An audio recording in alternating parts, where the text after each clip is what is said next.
Merci, bonsoir à tout le monde. Bonsoir. Merci d'être là.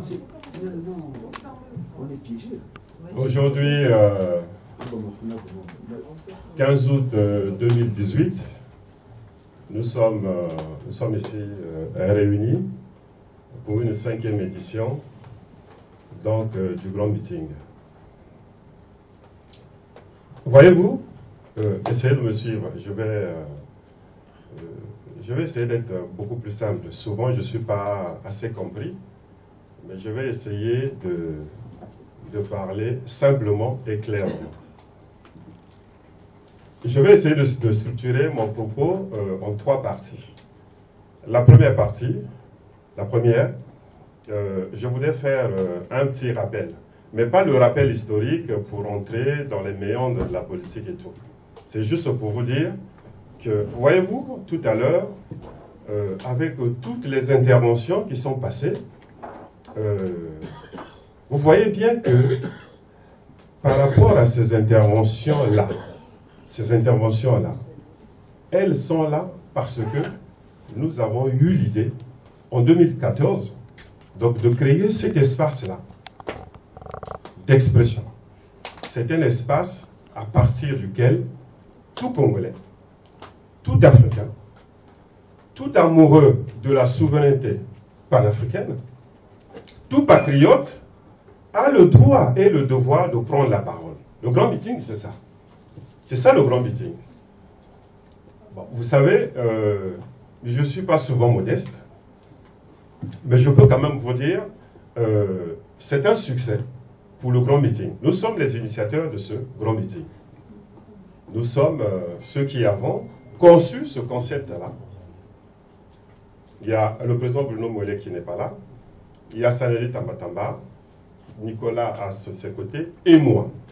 C'est nous qui avons réfléchi de telle sorte que, compte tenu de ce qui se passe dans nos pays, où les acteurs politiques n'ont pas d'espace, n'ont pas la liberté de parler, nous nous sommes dit, dans la diaspora, mais il faudrait que nous réfléchissions à cet espace dans lequel les gens doivent parler. Et vous voyez bien qu'à travers toutes les interventions qui sont sorties, et là, moi je me suis vraiment enrichi.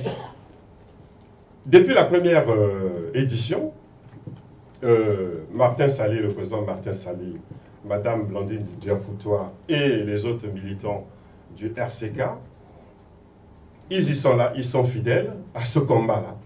Je vous le dis clairement, je suis honoré, je suis ravi de votre présence. Je voudrais vous indiquer une chose. Voyez-vous, le cadre de cette salle-là. Ce qui est important, c'est le message. C'est ce que nous disons, nous dialoguons. Il sort ici des choses, mais des choses très importantes. Mais le plus important, sachez-le, le plus important, c'est que ce message-là, il passe. Là, il passe en direct. Il passe, il est attendu au Congo, à Brazzaville, à Pointe-Noire, aux États-Unis, un peu partout. C'est vrai que nous avons eu quelques difficultés à mettre sur pied, les spécialistes des médias diront, vidéoconférence,